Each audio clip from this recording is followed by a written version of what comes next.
Hari ini kita lihat Wahyu 4. Dan Wahyu 4 ini adalah pasal yang begitu besarnya. Kita baca ayat yang ke-6 sampai ayat yang ke-11.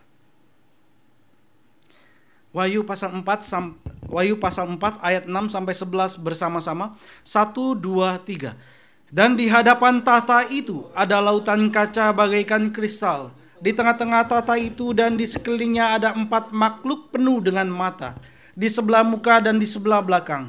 Adapun makhluk yang pertama sama seperti singa, dan makhluk yang kedua sama seperti anak lembu, dan makhluk yang ketiga mempunyai muka seperti muka manusia, dan makhluk yang keempat sama seperti burung elang yang sedang terbang.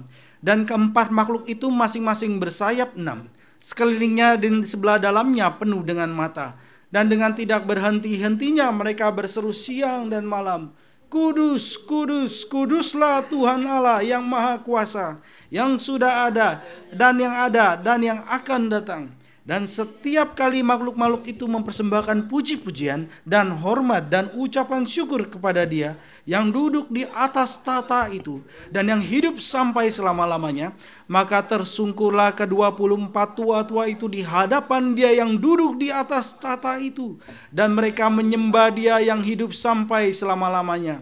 Dan mereka melemparkan mahkotanya di hadapan tahta itu sambil berkata, Ya Tuhan dan Allah kami, Engkau layak menerima puji-pujian dan hormat dan kuasa, sebab Engkau telah menciptakan segala sesuatu, dan oleh karena kehendak-Mu semuanya itu ada dan diciptakan. Mari kita tundukkan kepala, kita berdoa. Ya Tuhan, kami sudah membaca firman-Mu. Atas anugerah-Mu dan belas kasihan-Mu kami boleh membacanya. Yohanes boleh melihatnya, Tuhan membawanya ke surga, dan sekarang Dia sampaikan kepada kami. Kiranya kami pun boleh melihat dengan mata kami dan boleh mendengar dengan telinga kami. Apa yang diperlihatkan, apa yang dipendengarkan. Sampai suatu hari nanti kami pun dengan kasat mata kami, dengan telinga kami sendiri pun boleh bergabung bersama dalam paduan suara yang begitu mulia ini, ya Tuhan. Terpujilah Engkau Tuhan dan Allah kami. Berikanlah anugerah dan belas kasihan-Mu kepada setiap kami yang ada di tempat ini. Dalam nama Tuhan kami berdoa. Amin. Saudara, Wahyu pasal 4 ini adalah salah satu pasal yang terbesar dalam Alkitab. Kalau Yohanes adalah Yohanes 3, Yohanes 6, Yohanes 3, Roma 8. Wahyu 4. Dan dari pasal-pasal yang besar dan penting ini, di dalam seluruh Alkitab, Wahyu pasal 4 adalah salah satu yang terbesar dalam Alkitab. Salah satu yang terbesar. Kenapa terbesar? Karena di pasal 4 ini, visi kemuliaan Allah itu diperlihatkan, dinyatakan begitu melimpah dan kayanya dibanding dengan pasal-pasal yang lain yang ada di dalam Alkitab sebelumnya. Ini begitu lebih kaya informasinya akan visi kemuliaan Allah. Dan Wahyu 4 ini menyatakan kepada kita bahwa Allah sendiri yang bertata di surga, dan Dia dikelilingi oleh 4 makhluk, oleh 24 tua-tua. Dia adalah Allah yang tidak dapat diselami, yang tidak dapat dipahami oleh ciptaan, dan tatanya di surga. Dan dari keberadaan tatanya di surga, kemuliaannya bersinar terang, gilang gemilang. Saudara, apa yang muncul warnanya? Wah, begitu banyak. Yohanes gak bisa menggambarkan dengan kata-kata manusia begitu terbatas ya. Tapi dia sampaikan ada hal yang penting, yaitu apa? Begitu bersinarnya. Lalu ada hal yang penting, ada pelangi zamrud. Bagaimana ini kok pelangi zamrud ya? Pelangi zamrud, berarti pelanginya hijau. Hijaunya pelangi. Pelangi sama hijau bagaimana ya? Kok bisa bercampur? Karena itu yang dialami Yohanes. Gak bisa dimengerti. Begitu wahnya. Tapi ada yang berbeda. Kalau pada zaman Nuh dikasih, inilah tanda janjiku untuk manusia, aku memberikan busurku kutaruh di langit, yaitu pelangi, sehingga aku tidak akan menghukum kembali dengan air bah kepada manusia. Kalau aku memberikan lagi air bah dan mematikan seluruh umat manusia, biarlah dengan busurku aku mati terpanah. Makanya Tuhan pasang busurnya di langit. Sekarang dari tatanya di surga, pelangi Tapi pelanginya ini bukanlah busur, tapi pelanginya adalah lingkaran penuh pelangi zamrud. Dan ini menyatakan bahwa janji Tuhan adalah kekal adanya sampai selama-lamanya. Lalu kenapa zamrud? Hijau. Karena Tuhan akan menghantarkan umatnya masuk ke dalam langit dan bumi yang baru, penuh dengan kehijauan. Maksudnya bertumbuh, saudara. Hidup. Pertumbuhan yang Tuhan berikan sempurna dan kekal adanya. Jadi Yohanes menyampaikan hal ini kepada kita yang dia lihat secara simbol demi simbol, dan dia pun untuk menyampaikannya bingung gitu ya. Dia menyampaikan kepada kita. Ini semua yang dia perlihatkan kepada kita. Suatu penglihatan keagungan yang maha kuasa. Bayangkan bahkan para jutaan malaikat memuji dan menyembah Tuhan, dan itu realita saat ini di surga. Ketika Yohanes dibawa 2000 tahun lalu, rohnya dibawa masuk ke surga untuk melihat apa yang terjadi di surga. Dan pada saat ini, hari ini pun di surga, para malaikat, para orang-orang kudusnya menyembah Tuhan di surga. Suatu penglihatan keagungan yang maha kuasa. Ini G.B. Caird mengatakan, misteri yang hanya dapat dijelajahi dengan kerendahan hati dalam penyembahan. Ini adalah misteri yang hanya dapat dijelajahi dengan kerendahan hati dalam penyembahan. Artinya ketika orang tidak datang dalam kerendahan hati dan dalam penyembahan, maka manusia tidak dapat melihat visi kemuliaan Tuhan. Maka apa yang dilakukan ketika orang tidak melihat hal ini, gak mengerti akan hal ini, maka akan menganggapnya seperti biasa gitu ya. Ya ini realita yang ada ya, yang ada di dalam dunia ini. Tapi ketika saudara datang ke hadapan Tuhan dengan kerendahan hati sebagaimana Yesaya masuk ke dalam bait kudusnya, dengan kerendahan hati dalam penyembahan diperlihatkan kemuliaan Tuhan yang begitu besar. Saudara, Musa akan memohon. Musa pernah minta kepada Tuhan, ya Tuhan perlihatkanlah kemuliaan-Mu kepadaku. Dan Tuhan mengizinkan Musa. Tapi kemudian apa yang terjadi? Ya Tuhan datang, Tuhan kasih lihat kemuliaannya, tapi Tuhan tutup dulu. Setelah Tuhan lewat, baru Tuhan buka, Musa hanya lihat belakangnya. Karena kalau enggak Musa bisa mati. Musa hanya ngelihat belakangnya. Dan Tuhan itu kasih anugerah begitu besar. Dan Musa terkagum, tercengang dan menyembah Dia. Menyembah Dia. Dalam kitab Wahyu, saudara, kita diperlihatkan simbol dan banyak simbol. Banyak gambaran. Dan itu diberikan untuk membuat Allah yang tidak kelihatan menjadi kelihatan. Sebagaimana Kristus membuat Allah yang tidak kelihatan dengan Kristus, Allah menjadi kelihatan. Kerajaan Allah itu tidak kelihatan, tetapi gerejanya membuat kerajaan Allah yang tidak kelihatan itu menjadi kelihatan. Gerejanya. Saudara, tata Allah yang dibiaskan dengan permata, dengan pelangi zamrud, dengan keempat makhluk, dengan ke-24 tua-tua yang dimahkotai emas, diberikan pakaian putih. Ini adalah realitas surga sekarang. Di sana, di surga, realitas sedang terjadi penyembahan kepada Tuhan. Ini suatu penglihatan simbolis. Dan ini menunjukkan realita tentang bagaimana Allah memilih untuk menunjukkan kemuliaan wajahnya dalam bentuk yang lebih jelas. Lebih bercahaya daripada yang pernah dituliskan di bagian manapun dalam Alkitab. Jadi ini jalan ke sini dari Kejadian sampai kitab Wahyu. Dan di kitab Wahyu diberikan penglihatan yang lebih jelas tentang Allah. Saudara, kesan pertama yang kita harus tangkap dari penglihatan dalam kitab Wahyu keempat ini adalah keutamaan, keunggulan, keagungan Allah yang besar, yang melampaui segala ciptaan. Artinya saudara, tidak ada yang lebih penting daripada Tuhan sendiri. Tidak ada yang lebih berharga daripada Tuhan sendiri. Tidak ada yang lebih menarik daripada Allah sendiri. Tidak ada pribadi yang begitu luas selain Tuhan sendiri. Tidak ada pribadi yang begitu dalam pikirannya dan hikmatnya selain Tuhan sendiri.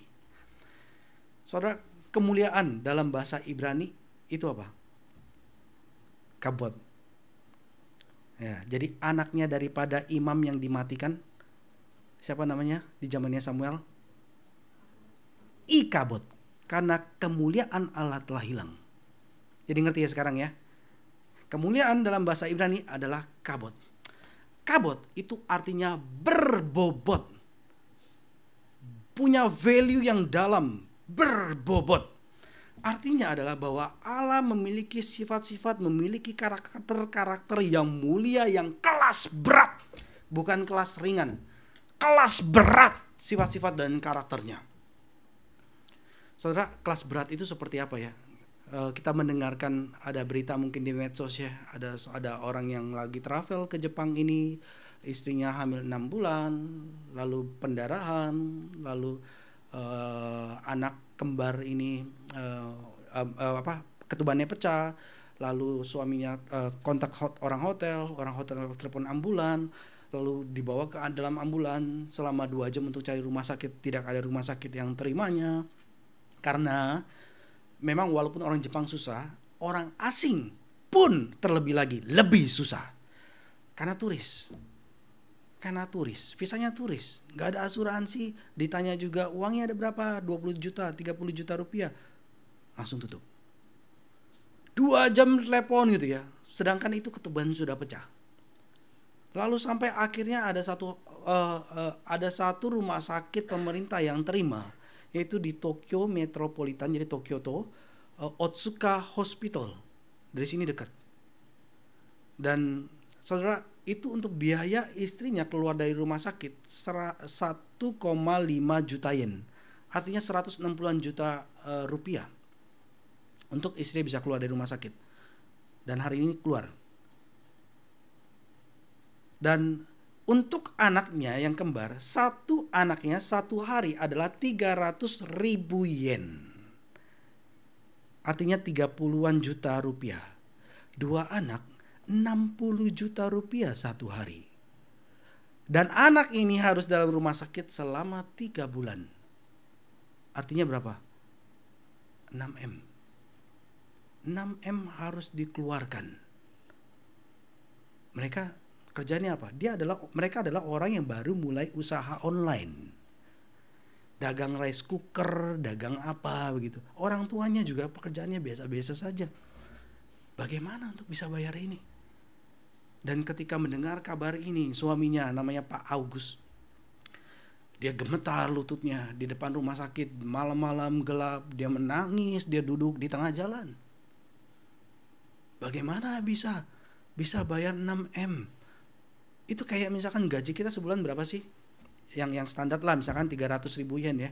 Ini 600.000 yen, satu hari habis gitu ya. Satu hari lagi habis gitu ya. 600.000 yen. Saudara tahu besarnya ini? Ini namanya God level. Nggak bisa. Manusia nggak bisa kerjakan.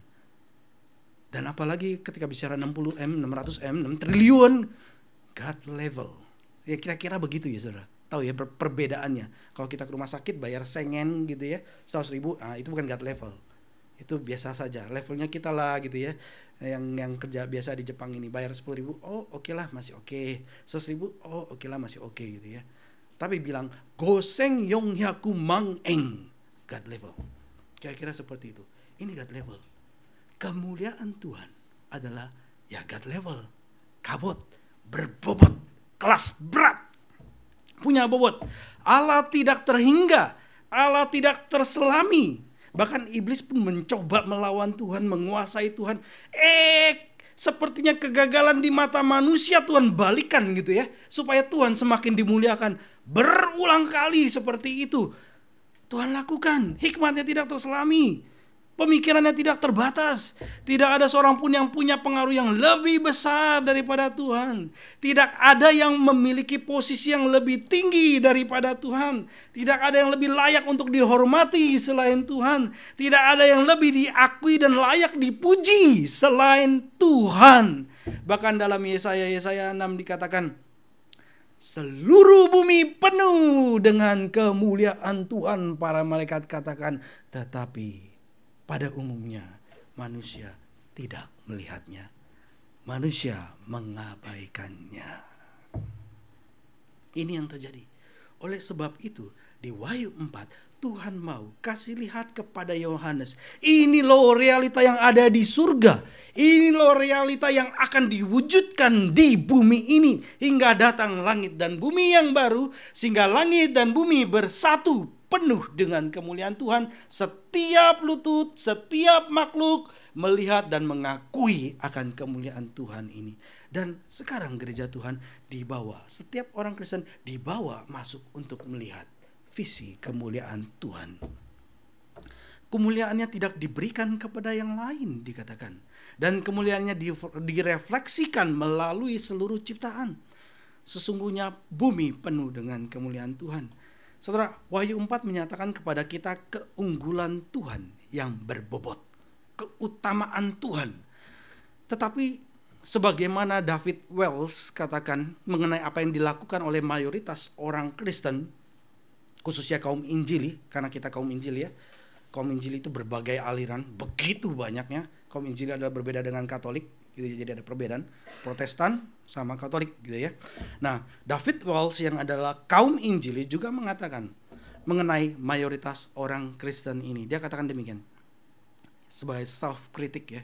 Kita perlu self kritik. Kalau kita nggak self kritik, maka kita nggak terus, kita nggak dibersihkan, kita nggak disucikan. Kita perlu self kritik karena firman Tuhan yang membersihkan kita. David Wells katakan, Allah telah menjadi tidak penting di kalangan kaum Injili. Dampak dan pengaruh Tuhan pada dunia sangat tidak penting, sehingga Tuhan tidak terlihat. Itulah yang dilakukan oleh mayoritas Kristen. Saudara, itu betul loh. Banyak di antara jemaat bisa datang ke gereja, tapi tidak pernah satu kali pun melihat kemuliaan Tuhan. Karena mereka tidak masuk ke dalam kerajaan Allah. Gak melihat. Tuhan Yesus katakan kepada Nikodemus, kamu belum masuk dalam kerajaan Allah. Kamu harus dilahirkan kembali oleh roh. Itu pekerjaan roh. Ketika kamu dilahirkan kembali, yang bukan dilahirkan oleh seorang perempuan, maka kamu akan masuk, kamu akan melihat kerajaan Allah itu yang telah ditegakkan berdiri di tengah-tengah dunia ini. Saudara sudah melihat kerajaan Allah yang telah Tuhan tegakkan? Saudara melihat kemuliaan Allah? Sebagian besar mungkin enggak. Orang Kristen sebagian besar enggak. Kenapa? Karena terlatih demikian. Seperti kita datang, kemudian datang beribadah, kemudian datang sebagai orang Kristen bersekutu, belajar firman Tuhan pun gitu ya, tetap nggak melihat. Pernah saya waktu kuliah ya masih kuliah S1 S2, lalu ada kelompok KTB, dan di KTB itu lagi doa, tiba-tiba teman yang berdoa ini lagi berdoa, tiba-tiba dia ketawa, salah, ulang lagi, hehehe. Saya kaget, doa main-main kayak drama. Datang beribadah, loh kayak main-main, kayak main lakon dalam ibadah. Gak ada sense, ada hadirat Tuhan. Gak ada sense kemuliaan Tuhan. Begitu dianggap sepelenya. Nah saudara, Wahyu 4 ini menyatakan kita akan visi kemuliaan Tuhan. Tapi sayangnya mayoritas Kristen saudara sudah menganggap Tuhan itu tidak penting sehingga mereka pun tidak melihat Tuhan. Ini yang terjadi. Jadi saudara bisa datang ke gereja, tapi saudara nggak pernah merasakan realita Tuhan itu hadir, Tuhan itu ada. Dan itu sebenarnya keadaan kenyataan yang sangat-sangat menyedihkan saudara. Kita pikir kita menyembah Tuhan, kita pikir kita beribadah kepada Tuhan, tapi sama sekali tidak ada relasi dengan Tuhan. Saudara, bukan Allah yang salah, tapi sikap manusia kepada Dialah yang salah. Sikap manusia yang salah kepada Tuhan. Tadi bagaimana? Dengan kerendahan hati dalam penyembahan. Kerendahan hati dalam penyembahan masuk ke dalam hadirat Tuhan. Saudara, sebagai pengganti Allah, manusia melihat dirinya sendiri di atas tata. Bisa datang ke gereja, bisa sebagai orang Kristen, tetapi sebagai pengganti Allah, mereka menempatkan dirinya di atas tata. Bahkan orang-orang Kristen saat ini tidak disibukkan dengan pengenalan akan Tuhan, tidak disibukkan lagi dengan mencari kehendak Tuhan sehingga peka apa yang ingin Tuhan kehendaki. Tidak. Sebagian besar orang Kristen mencocokkan Tuhan dengan preferensi kita sendiri. Sebagian besar orang Kristen mencocokkan Tuhan dengan kebutuhan kita sendiri. Refleksi ya coba dalam 1 minggu ini ke belakang atau 1 bulan ke belakang. Apakah visi kemuliaan Tuhan ini muncul dalam doa saudara? Atau ketika saudara berdoa selalu dimulai dengan Tuhan berikanlah saya makanan, Tuhan berikanlah saya pekerjaan, Tuhan berikanlah saya ini dan itu. Ini perbedaan antara Kristen dewasa dan masih bayi dan bahkan belum Kristen ada juga saudara. Visi kemuliaan Tuhan. Apa yang Yesus lakukan ketika para muridnya meminta dia, Tuhan ajarkan kami bagaimana berdoa. Yang Yesus lakukan adalah di awal daripada doa yang diajarkan adalah visi kemuliaan Tuhan, bukan? Di akhir daripada doa ini adalah visi kemuliaan Tuhan. Ya, ada self kita, ada keinginan kita sampaikan kepada Tuhan. Masa sih Tuhan gak lihat pergumulan dan kesulitan saya? Tentu Tuhan mengerti. Dan tentu kita perlu bawa itu dalam doa. Tapi kemudian difilter oleh visi kemuliaan Tuhan. Sehingga keinginan kita menjadi seturut dengan kehendak Tuhan. Visi kemuliaan Tuhan betapa pentingnya. Saudara, manusia tidak melihat kemuliaan Tuhan yang berbobot. Kenapa tidak kelihatan? Wells katakan, the self sendiri ya. The self menjadi bentuk yang utama dari realita. Bukan lagi realita surga yang diperlihatkan oleh Yohanes, tapi realita yang utama adalah the self. The self is what life is about. The self is what life is about. The self. Maka kemudian menciptakan Tuhan seturut dirinya sendiri. Bahkan ketika datang ke gereja, bahkan gereja berdiri, bisa yang diciptakan adalah Tuhan yang bukan dari Alkitab, tapi Tuhan hasil karya manusia. Walaupun pelangnya gereja. Dan Wahyu 4 saudara menyatakan visi kemuliaan Allah. Dan visi kemuliaan Allah kalau saudara melihat dan Tuhan memberikan anugerah kepada saudara, saudara takjub akan visi kemuliaan Allah ini. Visi ini akan menghancurkan segala kepura-puraan agama yang berasal dari the self. Karena the self menghasilkan agama yang pura-pura. Saya dapat video dari grup WhatsApp ya, dari hamba Tuhan dikasih video dengan judul adalah khotbah terlucu sepanjang sejarah gitu ya. Jadi ketika dengar khotbah itu ngelawak terus, orang tertawa gitu. Lalu pendeta rekan saya itu berkata, dia adalah calon kuat daripada sinode. Tercengang saya. Tuhan, bagaimana dengan gereja Tuhan nantinya?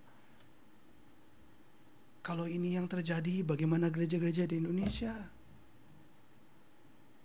Bagaimana umat Tuhan bisa melihat kemuliaan Tuhan dan bertemu dengan salib Kristus? Itu enggak akan. Tuhan. Tapi ketika saudara diperlihatkan visi kemuliaan Tuhan, maka visi ini akan menghancurkan segala kepura-puraan agama. Saudara datang kepada Tuhan sebagaimana adanya saudara. Bukan lagi sebagai the self. Saudara yang saudara bicarakan, sampaikan, tutupkan. Tapi terbuka di hadapan Tuhan. Inilah saya Tuhan. Saudara, keempat makhluk yang mewakili semua makhluk hidup. Empat makhluk ini mewakili semua makhluk hidup. Saya sudah sampaikan minggu lalu. Dan keempat makhluk ini punya apa katanya di depan bagian belakang dan depan? Ada apa? Coba bayangkan. Makhluk apa gitu ya, banyak matanya gitu ya. Nggak bisa kebayangkan. Dan katakan punya sayap berapa? 6. Kalau di Yesaya 6 dikatakan 2 tutup muka supaya tidak terlihat kemuliaan dia, tutup kaki supaya tidak terlihat apa yang dia kerjakan, tapi dia pakai sayapnya yang 2 lagi untuk terbang untuk melayani Tuhan, serafim. Dan di bagian yang lain dikatakan mereka adalah kerubim. Ini artinya saudara, dengan begitu banyaknya mata, dengan 6 sayap yang dia terbang, dia bisa pakai dengan 6 sayapnya. Artinya kerubim ini telah berada di mana-mana. Kerubim telah melihat segala sesuatu dengan matanya. Dia pernah menjelajahi segala tempat. Pengetahuan dan pengertian mereka telah menyimpulkan bahwa Allah harus menjadi subjek utama dan yang menarik perhatian kita. Hanyalah Tuhan, karena saat ini perwakilan kita dalam 4 makhluk itu sujud menyembah Tuhan, Raja di atas segala raja. Dan Allah haruslah menjadi satu-satunya objek penyembahan kita. Tidak ada yang lain. Melihat Allah yang bertata dalam kemuliaan, kita hanya dapat mengikuti ke-24 para tua-tua ini dengan kekaguman. Dengan kalaupun kita ada di sana, kita pun akan melemparkan mahkota kita ke hadapan kaki Tuhan. Lalu kita bergabung bersama dengan 24 tua-tua dan para malaikat dan jutaan malaikat yang lainnya. Kita masuk bergabung dalam harmoni dan paduan suara surgawi dan berkata, "Ya Tuhan dan Allah kami, Engkau layak menerima puji-pujian dan hormat dan kuasa." Saudara, manusia memiliki kerinduan yang benar akan kemuliaan. Kita diciptakan Tuhan.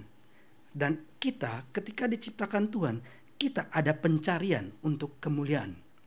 Karena kita diciptakan seturut gambar dan rupa Allah. Makanya enggak heran kita mencari kemuliaan. Ya, tangkap ini ya, bisa ngikutin ya. Sekali lagi ya, manusia punya kerinduan yang benar akan kemuliaan. Dan visi kemuliaan Allah mengisi kerinduan yang benar dari hati manusia yang paling dalam. Hati manusia yang paling dalam punya keinginan pencarian itu. Dan visi kemuliaan Allah mengisi kekosongan itu. Kekosongan ini begitu kekal dan tidak akan terisi dan tidak akan pernah tenang sampai terisi oleh visi kemuliaan Tuhan. Saudara, orang Kristen terkadang melihat panggilan firman Tuhan untuk merendahkan diri ketika datang ke hadapan Tuhan itu sebagai hal yang buruk. Saudara melihat hal yang buruk gak? Mungkin enggak ya, karena saudara datang dengan tenang gitu ya, masuk ya. Tapi enggak semua orang Kristen seperti itu ya. Melihat bahwa ngapain ke gereja gitu ya. Kalau orang dunia oke lah bisa ngomong sedikit. Ngapain ke gereja menyembah Tuhan, merendahkan diri di hadapan Tuhan, ngapain nyembah-nyembah gitu ya. Apalagi kita yang hidup di zaman modern dan postmodern ini, begitu sekuler di negara yang sekuler. Maka saudara bicara mengenai merendahkan diri itu hal yang aneh. Melihat itu adalah lawan dari kerinduan yang sehat akan kemuliaan. Pada kenyataannya manusia diciptakan untuk kemuliaan. Manusia dirancang untuk menjadi pencari kemuliaan. Kan diciptakan seturut gambar dan rupa Allah. Itulah sebabnya kenapa kemudian orang memuja bintang film. Saudara, ibu-ibu yang nonton film-film drama Korea, kayaknya bapak-bapak jarang nonton ya. Kayaknya nggak nonton film drama deh. Mungkin adventure atau petualangan atau apa ya. Biasanya ibu-ibu gitu ya nonton film drama Korea ya. Atau lihat medsos gitu ya. Ketika lihat bintang film gitu ya, wah mengidolakan dia. Kenapa? Karena ada pencarian kemuliaan ini. Dan orang yang ketika mencari ini kan maka kemudian akan berkata banyak mengenai dia. Entah tokonya, wih ganteng loh, wih dia main ini, wah hebat ya, dia main juga loh di luar negeri loh, wah dia akan ini. Pembicaraannya akan mengenai dia. Ini mau menyatakan apa gitu ya? Mau menyatakan ada pencarian kemuliaan. Kenapa kok orang memuja tokoh politik? Woi hebat loh, dia orang yang begitu setia. Walaupun diperhadapkan dengan orang-orang yang mau korupsi, tapi dia dengan teguh berdiri bersuara lantang gitu ya. Lalu ada tokoh olahraga, wih betapa hebatnya, begitu lincahnya dia menggocek lawannya. Kita terkagum akannya. Soalnya dengan memuja manusia yang lain, bisa menjadikan penyembahan berhala. Dengan memberikan kepada makhluk yang lain satu status dewa atau dewi. Itu kita menjadikan dewi atau dewa. Dan hati manusia banyak, ini gudang saudara. Gudang untuk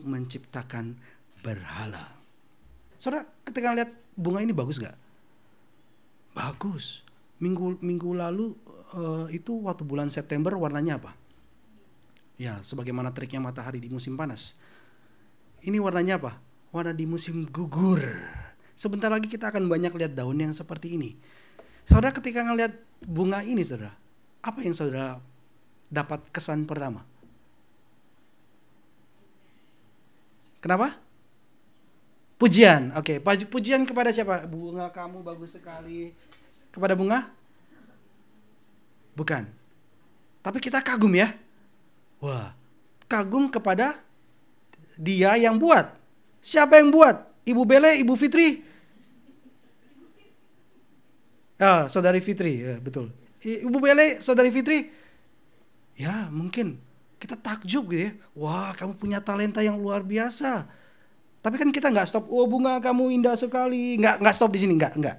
Kita nggak kagum sampai di sini. Kemudiannya nggak di sini. Kita kemudian lihat kepada Ibu Bele, kepada Saudari Fitri. Wah, betapa hebatnya kamu. Betul. Tapi nggak stop sampai di sana. Balikan. Tuhan sudah memberikan kamu talenta sehingga menghasilkan hal ini. Terpujilah nama Tuhan. Dalam segala aspek kehidupan kita itu seperti ini, saudara. Jadi ketika kita bertemu dengan masyarakat nanti, saudara, kita akan banyak mengalami dan melihat kemuliaan demi kemuliaan Tuhan. Itu ada bobot yang berbeda antara pribadi Tuhan sendiri dengan alam yang Tuhan berikan. Ini alam. Dan berbeda juga dengan apa yang manusia ciptakan. Itu pun berbeda. Ada bobot kemuliaan yang berbeda. Nah, saudara, pencarian kemuliaan itu sendiri ditanamkan dalam hati manusia oleh Tuhan untuk dipuaskan oleh Tuhan sendiri. Memang Tuhan tempatkan di dalam hidup kita untuk dipuaskan oleh Dia yang sempurna, Dia yang kekal. Kalau tidak diisi oleh Dia yang mulia yang kekal, maka akan terus kosong dan kita terus mencari dan mencari. Dan orang-orang mengagumi bagaimana ribuan orang secara religius. Mereka bayar 5.000 yen, 10.000 yen, 1 juta yen untuk pesan A5, A25, B34 gitu ya. Ribuan orang datang ke satu arena, ke stadion untuk bersorak, bergembira bersama atas sebuah operan panjang sepakan bola gitu ya. Kemudian bersorak, wih, riuh bersama. Saudara bisa ikutin sukacitanya? Ada kemuliaannya enggak? Ada kan ya? Ada kemuliaannya. Ini suatu religius, saudara. Event religius. Kemudian bagaimana orang-orang mengagumi ribuan orang datang secara religius, datang ke stadion untuk memadati arena konser. Misalkan kayak Tokyo Dome gitu ya, 57.000 orang bisa masuk ya, tapi lebih baik mungkin 55.000 orang. Itu besar ya. Nah, ketika orang banyak berkumpul, hadir secara fisik, apa yang didapatkan oleh mereka? Kenapa sih bayar uang besar? Ngapain repot-repot terbang pakai naik pesawat, naik bis, naik kereta segala macam? Karena ada sesuatu yang didapatkan ketika hadir di sana, yang tidak didapatkan di Zoom, ya kan ya, atau YouTube. Makanya mereka bayar dan mereka hadir di sana. Apa yang mereka inginkan? Bersama-sama bersorak gembira, gitu ya, dalam satu arena, dalam satu konser. Alasannya adalah juga karena kita mendambakan pengalaman dunia yang sekilas akan kemuliaan yang untuknya kita diciptakan. Kita mau mencicipi, kita mau mendapatkan itu, maka kita ikut gabung, datang. Kita mau, makanya kita mau gitu ya. Karena ada pencarian ini. Tetapi satu-satunya kemuliaan sejati itu ditemukan di dalam pribadi Allah sendiri dan karya keselamatan yang telah dinyatakan dari Kejadian sampai Wahyu. Ini Tuhan nyatakan siapa Dia, apa yang Tuhan lakukan. Ini yang mengisi saudara. Ketika ini terjadi, saudara akan punya sudut pandang yang berbeda ketika saudara melihat segala sesuatu. Tadi ada ngomong nyanyi ya, damai di hatiku ya. Damai dari mana? Nggak bisa kita buat-buat, nggak bisa. Sukacita dari mana? Sukacita dunia sementara, nggak bisa.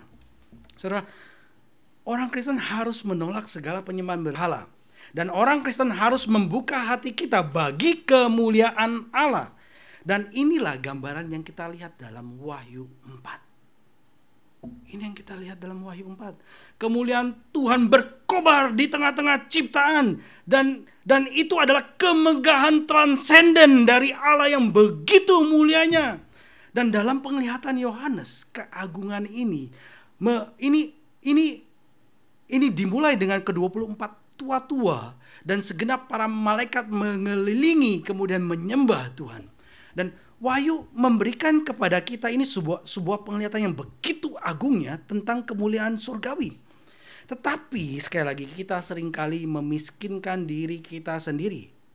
Dan kita tidak sering menyegarkan jiwa kita dengan merenungkan kemegahan kebesaran Tuhan kita.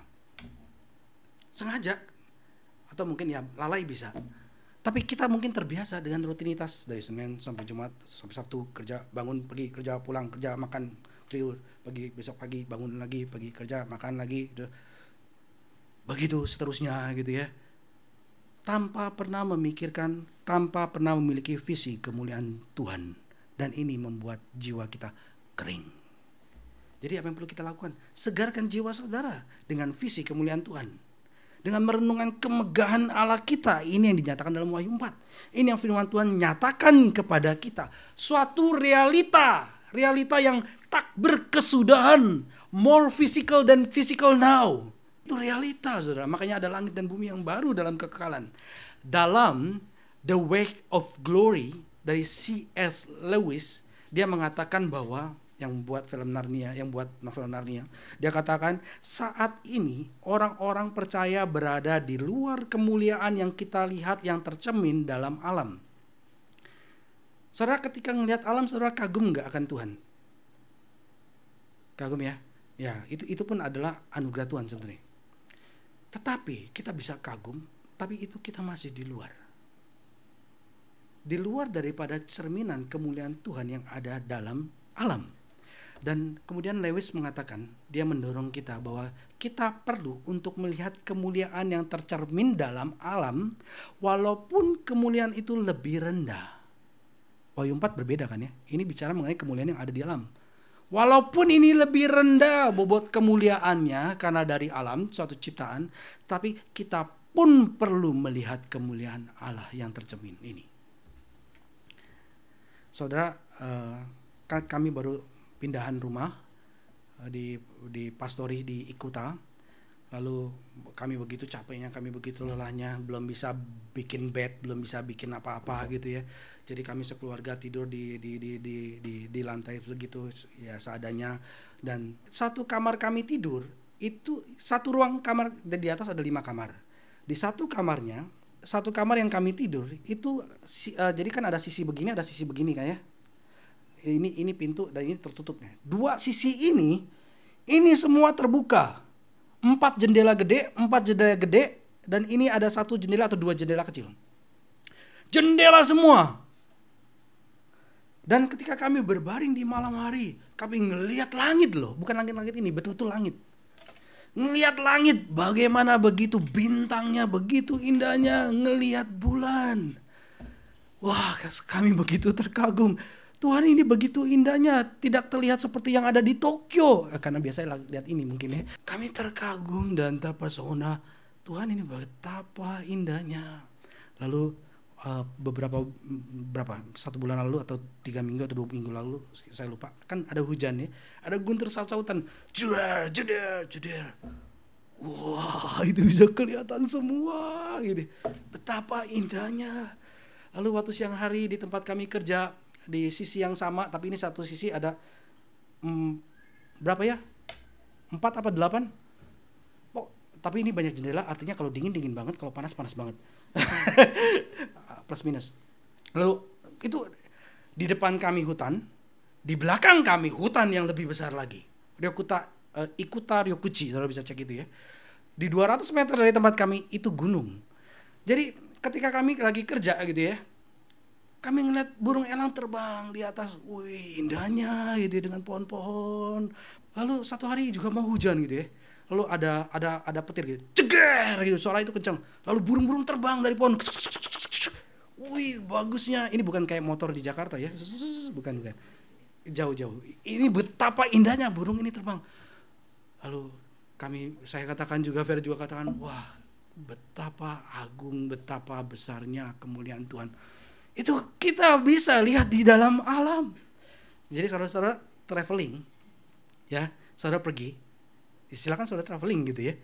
Saudara jangan stop pada keindahan itu. Kembalikan itu kepada Tuhan. Karena itu adalah refleksi kemuliaan Allah. Refleksi kemuliaan Allah. Kagum akan bintang-bintang, kagum akan bulan, akan matahari. Bahkan matahari baru hanya yang kecil dari bintang yang ada. Ada Aldebaran. Betapa besarnya gitu ya. Allah hadir di tempat yang jauh, Allah hadir di tempat yang dekat, Allah hadir di tempat yang makro, Tuhan hadir di tempat yang mikro sekalipun mungkin ukuran kuantum. Dan sebentar lagi saudara kita akan kita sudah masuk musim gugur dan sebentar lagi daun akan jadi warna-warni ya.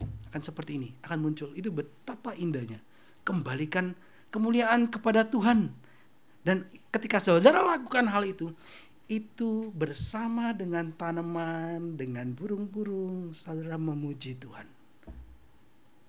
Maka ini jadi apa yang namanya seluruh bumi penuh kemuliaan Tuhan. Ketika saudara melihat hal ini, maka apa yang terjadi? Maka saudara akan dibuat oleh Tuhan gemetar dan berlutut menyembah Dia.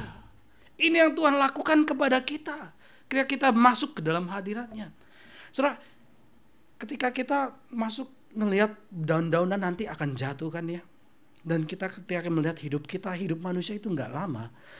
70 tahun. Dan kalau kita kuat 80 tahun. Saya ingat belum lama saya baru main di atas genteng gitu, main layang, main mercon, main petasan gitu ya. Bahkan turun terus diomelin oleh orang tua, tapi sekarang saya sudah jadi bapak, sudah punya anak 3. Dan mungkin sebentar lagi saya sudah kakek, anak saya juga sudah mungkin menikah, sudah punya cucu. Itu cepat sekali. Benar-benar cepat. Dulu baru SD. Sekarang sudah SMA, MP, SMA, sudah kuliah, sudah kerja. Itu begitu cepat. Dan kalau kuat mungkin 80 tahun. Dan kemudian segera kita akan bersama berada di dalam kemuliaan sejati yang ditunjukkan oleh Tuhan dalam kitab Wahyu 4 ini. Bersama dengan para malaikat. Melihat dengan lebih jelas lagi. Bukan gambaran, bukan simbol. Melihat dengan kasat mata. C.S. Lewis mengatakan, kita harus menanggapi penggambaran Alkitab ini dengan serius. Dan percaya bahwa suatu hari nanti Allah akan memberikan the morning star. Kristus ya, bukan iblis ya. The real morning star, karena ada 2. The morning star, Kristus, kepada kita. Dan membuat kita mengenakan kemuliaan matahari. Serupa Tuhan loh. Mazmur katakan, Tuhan berpakaian terang. Dan Tuhan memberikan terang matahari untuk kita kenakan. Luar biasa saudara. Kita melihat gema kemuliaan yang akan datang di dalam keindahan alam. Kita lihat itu dalam alam, kita lihat. Dan itu gema kemuliaan Tuhan. Tapi saudara, kita masih belum bisa berbaur bersama dengan kemegahan yang kita lihat. Kita gak bisa. Saya mau tuh bareng-bareng sama burung itu terbang gitu ya. Gak bisa. Saya mau tuh bersama dengan pohon-pohon bersorak memuji Tuhan. Belum bisa. Nggak bisa. Dan di Roma 8 dikatakan seluruh makhluk menanti-nantikan kedatangan anak manusia.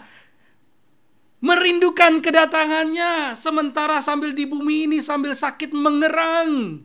Sampai satu hari nanti anak-anak Allah dinyatakan. Ini yang terjadi saudara. Suatu hari nanti kita akan masuk dalam harmoni yang besar. Bersama dengan orang-orang kudus dan para malaikat kita akan melihat dan mengenakan kemuliaan yang lebih besar. Satu paduan suara yang besar. Kemuliaan yang terpancar dari alam ini saat ini yang kita lihat. Tapi saudara jangan remehkan. Itu penting juga untuk saudara lihat. Itu hanyalah sketsa pertama dari keindahan yang diperlihatkan oleh Tuhan. Sketsa pertama. Apalagi saudara ketika melihat lukisan yang Tuhan buat itu jadi. Maka saudara akan tercengang. Saudara, alam ini fana. Dan jiwa manusia itu hidup lebih lama daripada alam. Dan jiwa manusia itu kekal. Ketika semua matahari dan nebula berlalu, suatu saat nanti masing-masing dari kita akan tetap hidup. Kita dipanggil untuk melampaui alam. Sekarang manusia tidak bisa menguasai alam. Alam menguasai manusia dan manusia masuk dalam kubur. Alam menguasai manusia. Suatu hari nanti kita menguasai alam, melampaui alam. kita dipanggil untuk masuk ke dalam kemegahan yang Tuhan sendiri pancarkan, yaitu kemuliaan Tuhan. Saudara, pemandangan dalam Wahyu 4 ini sangat indah. Bukan saja apa yang dilihat, tetapi juga ada apa yang didengar. Saudara tahu ya, di Yesaya 6 kan juga seperti ini kan ya. Yesaya melihat, Yesaya mendengar. Lalu Tuhan suruh utus Yesaya, kamu pergi kepada bangsa yang sama. Ini sejalan, saudara, satu paket. Buta matanya, walaupun kamu beritakan tetap nggak bisa ngelihat. Walaupun kamu tetap beritakan gitu, mereka tetap nggak buka telinganya, tetap tumpul telinganya gitu ya. Kamu pergi kepada bangsa yang seperti itu gitu ya. Tapi Yesaya tetap pergi gitu ya, walaupun tahu misinya akan gagal. Karena mengejar Tuhan, mereka pergi gitu ya. Dia pergi gitu ya. Nah, saudara, ada audio, ada video. Nah, saudara, kalau manusia bebal terus dengan mata kabur, terus dengan telinga tumpul, mengabaikan dan jauh dari kemuliaan Tuhan, saudara, betapa mirisnya hidupnya, saudara. Betapa mirisnya. Dan bahkan dibuang oleh Tuhan, tidak dipakai oleh Tuhan. Betapa mirisnya. Saudara, orang yang mendapatkan anugerah Tuhan, dicelikan matanya. Makanya kenapa Tuhan Yesus datang menyembuhkan mata orang buta? Untuk mencelikan matanya. Dan kemudian mencelikan mata rohaninya. Mencelikan matanya dan dibukakan telinganya. Tuhan melakukan perumpamaan itu dengan tanda-tanda yang dilakukan, dengan mujizat yang dia lakukan. Buka mata, buka telinga. Dan suara malaikat, jadi ada audio, ada video. Suara malaikat bersama dengan suara ke-24 tua-tua, melebihi keindahan suara apapun yang pernah didengar di bumi ini. Dan semua ini mengingatkan orang Kristen untuk menghargai dan mengembangkan 3 classical virtue. 3 classical virtue dari budaya Yunani. Apa itu, saudara? Yang baik, yang benar, dan yang indah.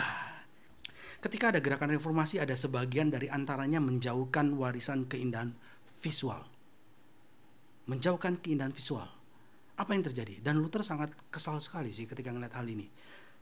Khususnya dalam penyembahan kepada Allah. Apa yang terjadi pada hari reformasi? Ya, betul. Patung-patung dihancurkan, lukisan dihancurkan. Ini penyembahan berhala. Lalu Luther kesal sekali. Saudara, ketika seseorang masuk ke gereja, kalau saudara pernah ke Eropa lalu saudara masuk ke gereja kuno, maka saudara akan masuk dengan rasa hormat dan kagum, bukan?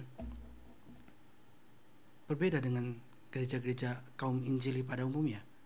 Bahkan ke tempat ini, saudara, beda kan ya? Masuk, bisa begitu, saudara. Saudara coba masuk ke katedral, saudara masuk dengan ada nuansa yang berbeda. Oke, kalau saudara nggak mengerti hal ini, mungkin saudara mengerti ketika saudara datang ke Jinja. Atau lewatinlah itu pagar itu loh, yang merah loh. Ya. Saudara masuk misalkan ke kuil, ada air cidukan untuk membersihkan. Saudara kan nggak akan minum kan? Ya, atau setidaknya saudara mikir nih orang ngapain di air minuman itu gitu ya. Di Asakusa sana gitu ya. Terus orang ngapain pakai hio gitu. Ini ada ikatan doa, ini ngapain gitu ya. Ini apa sih gitu ya. Oh, ini ada ramalan gitu ya. Lalu ketika saudara masuk ke atas ada lonceng gitu, orang tong gitu kan ya. Terus begini gitu ya, terus lemparin koin gitu ya. Ketika saudara datang, pertama kali apa yang ada yang dalam hati saudara? Rasa takut-takut gitu ya. Apa ini? Dan saya mau jujur katakan, apa yang baik yang ada di sana itu tidak ada pada kaum Injili. Kesakralan, rasa hormat akan yang ilahi. Walaupun saya tidak membenarkan penyembahan mereka ya, tentu ya kita pelarang itu semua gitu ya. Tetapi ada rasa takut akan yang ilahi. Berbeda dengan mayoritas Kristen sekarang ketika datang ke gereja. Sangat-sangat berbeda. Ketika masuk ke gereja di Eropa, saudara masuk, saudara lihat, wah, langitnya tinggi. Apa yang muncul? Mungkin saudara akan merinding, saudara akan kagum. Sekali lagi, saudara kalau ngeliat pohon, saudara ngapain sih pertama kali? Lihat pohon yang tua ribuan tahun, tinggi gitu ya, kagum dong. Ya, jangan melulu mengutuki ya. Kalau nggak, saudara nggak akan bisa belajar melihat kemuliaan Tuhan. Ini refleksi kemuliaan Tuhan. Karena Tuhan yang ciptakan baik adanya. Memang terdistorsi, tapi tercermin dalam ciptaan, dalam alam ini. Datang dengan rasa hormat dan kagum ketika kita masuk ke gereja-gereja yang tersebut, saudara. Dan ini adalah baik. Ini kemudian membentuk ritual yang baik. Seperti yang Pendeta Agus katakan, orang-orang Injilis sama sekali sudah tidak ada ritual. Orang Katolik masih ada ritual. Agama lain masih ada ritual. Itu baik. Kaum Injili tidak ada ritual. Apa yang dilakukan oleh kaum-kaum Injili? Kaum-kaum Injili membangun pusat-pusat penyambahan dengan kenyamanan penonton. Maka ketika dibangun dengan kenyamanan penonton, tidak pernah dibawa untuk melihat kepada atas. Jadi nggak pernah sebenarnya melihat Tuhan. Nggak pernah melihat Dia yang ilahi. Bisanya adalah membuat Dia yang ilahi dengan pikirannya sendiri. Ini yang terjadi.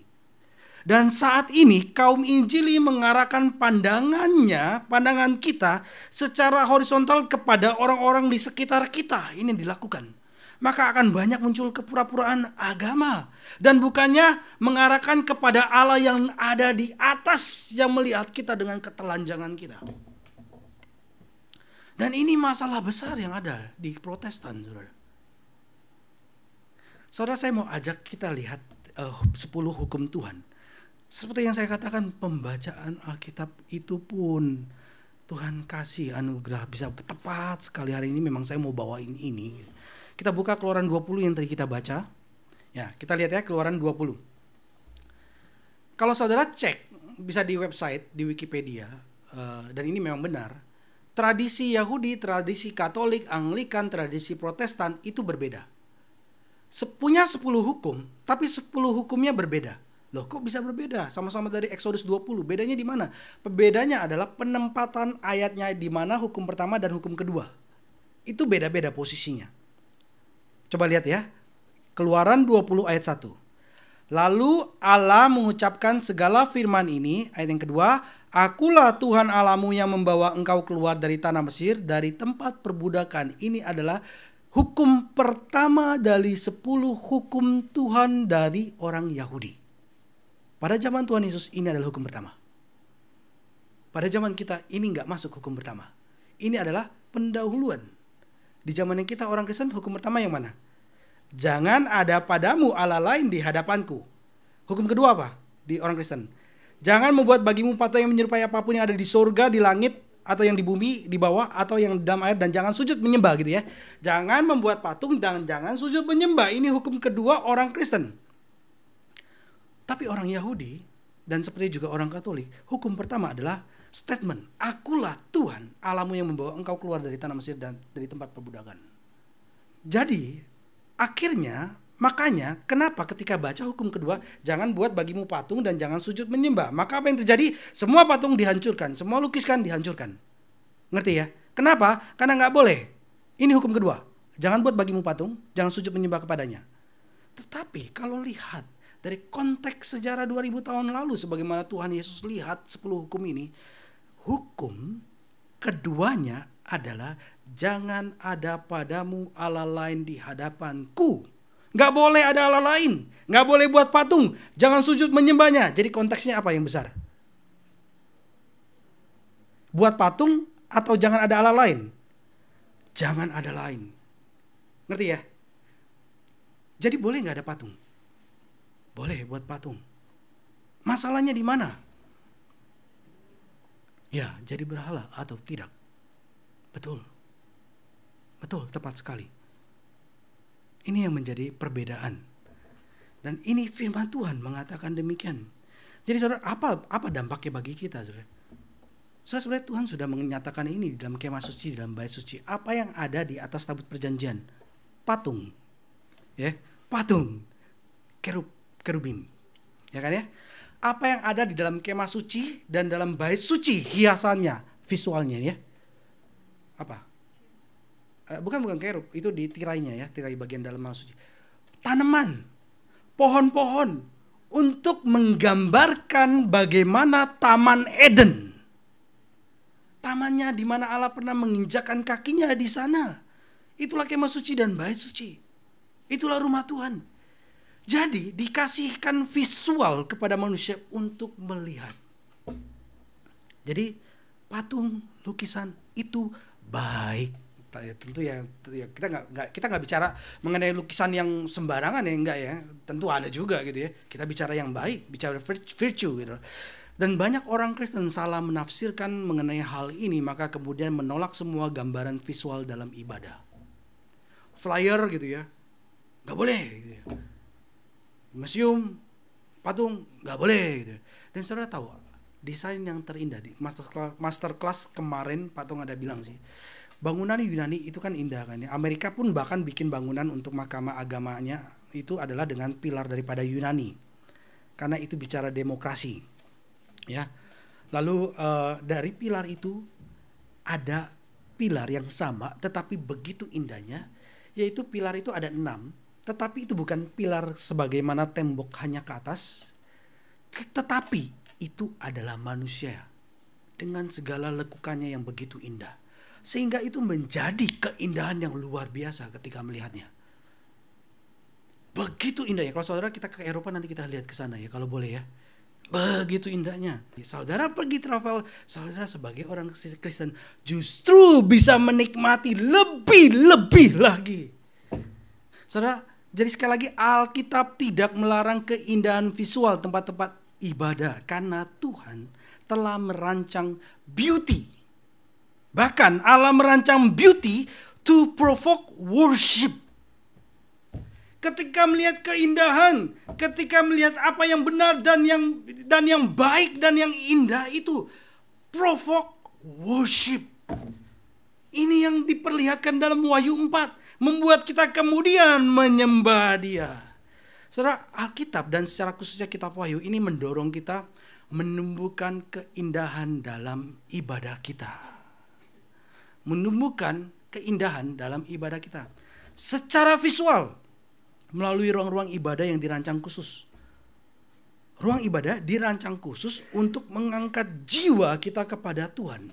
Dan secara audio melalui musik yang menghiasi firman Tuhan dengan suara-suara yang indah, membawa umat manusia untuk semakin bersatu bersama dengan para malaikat di surga menyembah dan memuji Tuhan.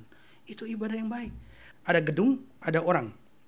Mana di atas secara prioritas? Tentu orang ya. Ini gedung. Apakah gedung tidak penting? Penting. Jadi ini yang kita usahakan. Kita cari tanah 500 meter persegi. Lalu kita bangun di kota Tokyo, itu bukan hal yang mudah. Ngapain sih susah-susah? Supaya ketika orang menjejakkan kakinya ke bait suci, mereka lihat keagungan dan kebesaran Tuhan. Yang saat ini kita sulit, saudara. Sebentar selesai ibadah, ya tapi ya karena tempat ya.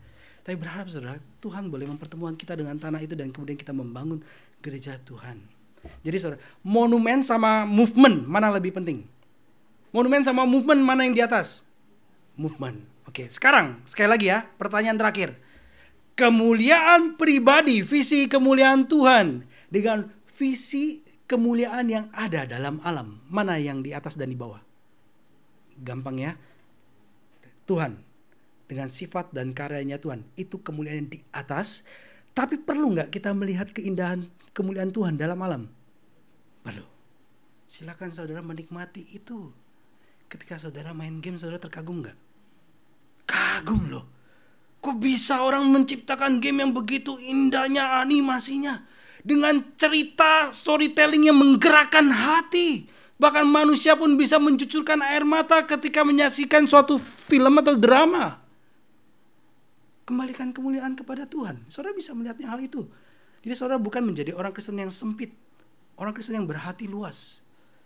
Ketika main game, kan ada orang yang bilang, ini game ini bikin saya jadi berdosa kepada Tuhan. Dilempar gamenya itu. Yang salah gamenya apa orangnya ya? Orangnya ya, betul ya. Orangnya yang salah. Bukan gamenya yang salah, orang yang salah. Walaupun ada game yang jahat juga ada ya. Tapi pada umumnya saudara bisa melihat kemuliaan Tuhan bahkan dari hasil karya manusia yang adalah image of God. Dengan keindahan misalkan mobil yang didesain dengan secara khusus bukan sembarangan, itu bertahan puluhan bahkan ratusan tahun. Beda dengan mobil-mobil murah yang desainnya sebentar lalu berlalu. Saudara coba lihat, cari itu mobil-mobil yang terkenal, mobil-mobil Mercy misalkan, mobil apa gitu ya. Itu yang puluhan tahun lalu saudara lihat masih bisa tetap kagum karena betapa indahnya orang mikir itu gitu ya dan buat itu gitu ya. Saudara, kemudian kita nggak stop kan ya di sana ya. Kita nggak stop kepada yang dibuat, tapi kemudian kita kagum kepada Tuhan yang boleh memberikan kemuliaannya. Cicipi itu. Saudara bisa menikmati dengan travel saudara bisa menikmati dengan keluarga saudara segala keindahan dan kemuliaan Tuhan. Dan dalam doa saudara jangan lupa mulai dengan visi kemuliaan Tuhan. Dan berharap suatu hari nanti kita bersama-sama dengan para makhluk di surga memuji Tuhan dan menyembah Tuhan dengan kasat mata. Dan semua bentuk keindahan yang paling penting untuk dikembangkan oleh orang Kristen ini adalah keindahan kekudusan. Ada indah. Yang paling penting adalah keindahan kekudusan. Mari kita buka Mazmur 29 ayat 2. Mazmur 29 ayat 2. Sama-sama kita baca. Hafalkan ya. 1, 2, 3. Berilah kepada Tuhan kemuliaan namanya. Sujudlah kepada Tuhan dengan berhiaskan kekudusan. Ini adalah keindahan yang tertinggi dan terpenting. Ngapain? Berhiaskan kekudusan. Ketika Tuhan datang bertemu dengan saudara berpakaian putih. Dan Tuhan katakan layak. Sebagaimana seorang pengantin yang siap menyambut mempelai prianya dengan kekudusan. Saudara, orang Kristen yang dihiasi dengan keindahan kekudusan akan memantulkan, akan merefleksikan kembali kemuliaan Allah. Keindahan Tuhan, sifat-sifat Tuhan, karakter-karakter Tuhan sendiri itu akan direfleksikan oleh orang yang dihiasi dengan kekudusan. Mereka mengalami anugerah Tuhan dan kemudian mereka membagikan kepada orang lain kemuliaan Tuhan ini. Menyatakan sebagaimana apa yang mereka telah lihat. Puji Tuhan. Kita lanjutkan minggu depan. Ya. Mari kita tunduk kepala, kita berdoa. Kami ucap syukur kepada Tuhan yang betapa ajaibnya, yang betapa besar dan agungnya. Kemuliaan-Mu tidak terselami, betapa dahsyatnya ya Tuhan. Kami manusia yang begitu hina, tetapi Tuhan mau memakai dan memanggil kami. Tuhan memperlihatkan kami akan keindahan Kristus. Dan Tuhan boleh memulihkan kami, mengangkat kami. Terima kasih ya Tuhan untuk anak-Mu yang telah Tuhan berikan kepada kami sehingga kami boleh masuk ke dalam tata kasih karunia dengan penuh keberanian untuk menerima rahmat dan mendapatkan kasih karunia untuk mendapatkan pertolongan kami pada waktunya. Kiranya visi kemuliaan Tuhan boleh terus ada pada kami sebagaimana yang Yesus ajarkan. Dalam nama Tuhan kami berdoa dan mengucap syukur. Amin.